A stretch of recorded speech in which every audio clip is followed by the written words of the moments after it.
indicate that. Give us your phone number, name, whatever you'd like to provide.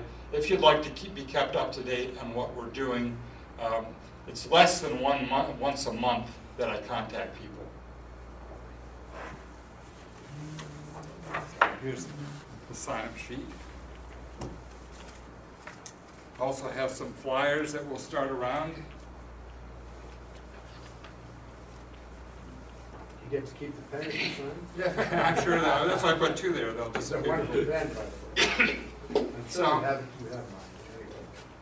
So 2 years after we started, we found this quote from President Kennedy, and this really could have been the impetus for the U.S. Peace Memorial, that war will exist until that distant day when the conscientious objector enjoys the same reputation and prestige that the warrior does today. And when we find a quote like this, one thing we need volunteers for is to help with their research, because there's so many anti-war quotes out there that may or may not be accurate, or they may be paraphrased. So this is one, for example, that I talked to the Kennedy Library about.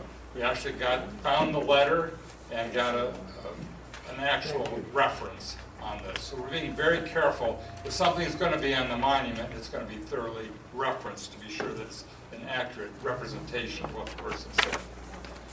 If you'd like to help, you could become a founding member by making a tax-deductible donation to the foundation.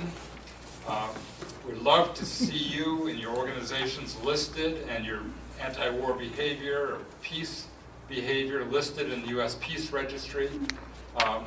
You can see the format we use, so you can put it into the bullets, the behaviorally specific language that we use, which is it's hard for a lot of people to do that. We get long narratives, and then our editors have to spend hours bringing it down to behaviors. But if you can do that and see how we do it, we would love to have you listed. Don't feel funny. If all you did was write a letter to your congressperson and you think, I should have done more, I'm embarrassed, do more, but send us that. And when you do more, let us know and send us that. Because we're trying to build the number of people who are willing to go on record and say, yes, I spoke out against the invasion of Panama or Grenada or the Dominican Republic or Cambodia or whatever war you didn't like. A handwritten letter with your name signed is enormously more powerful than shoving an email at them. Absolutely, absolutely. And a phone call, I've got to say, a phone call is more powerful than you imagine. As part of my university work, I sit in congressional offices because I bring in lots of research grants, and I wait for appointments. Usually it's set up with the senator or the congressperson, but in fact I end up meeting with an aide after I wait an hour. So I listen to what the people are doing, and usually there are 3 or 4 desks in the front.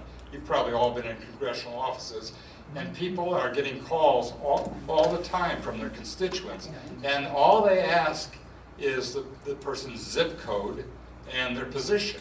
And they have tally sheets. It's nothing, I've never seen a computerized one. It's just as, 4 marks down and a slash across about bills, so they have the numbers of various bills, but then general issues like war, gay marriage, abortion, things like that. And people call in about it, they make marks. So I always ask, well, are people calling in about the war in Iraq or Afghanistan, Pakistan? And they say, well, just the usual suspects. Yeah. In fact, they know the people who call in over and over again. And so I look at the hash marks, and it would take a very small percentage of the American population to make phone calls to end these wars. I think that if less than 1/2% of constituents called in about any issue, that would be more than ever called in about any issue. And if people called in saying end the war, stop the funding for new troops to Afghanistan, whatever your position is, that would get the attention, especially of Congress people. Representatives in Congress only last 2 years, and if they start getting hundreds of phone calls about an issue, they start paying attention. And those phone calls are very important and can change the course of how we spend our money and how we spend our human resources and the lives of our soldiers. And The last thing, of course, if you're interested, is to volunteer. We need people that can help with marketing, with research, with editing, with fundraising, whatever your specialty, we could probably use it. So I wanted to open it up for questions and comments. Yes? A lot of us are in favor of peace and ending the war.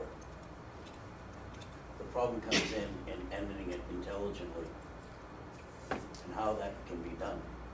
It's easier to say end the war, but to do so in a way that is neither disgraceful nor puts our troops at harm, in a way that delicate balance.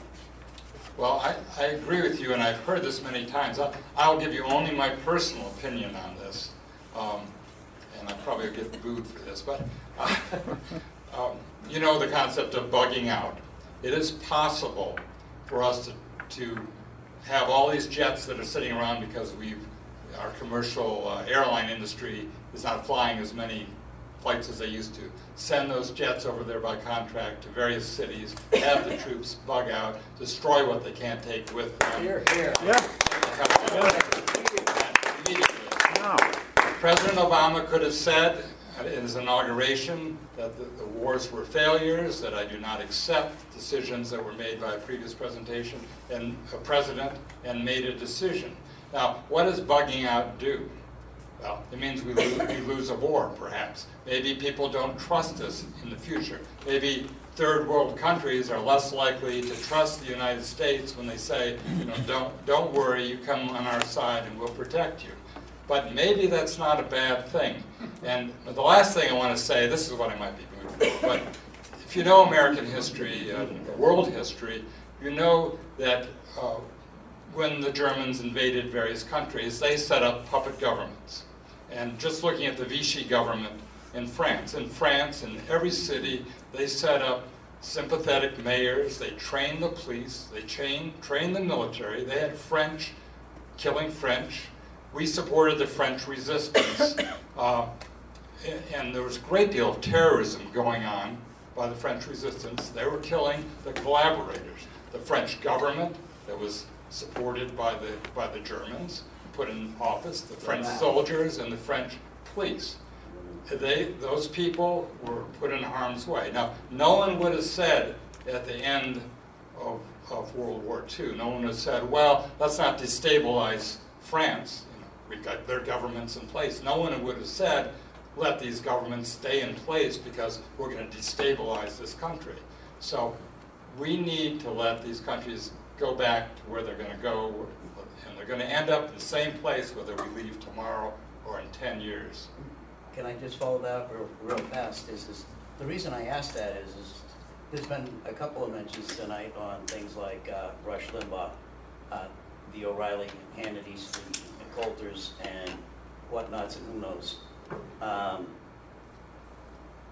You bug out, what you do is you galvanize the extreme right, which put us in this position in the first place.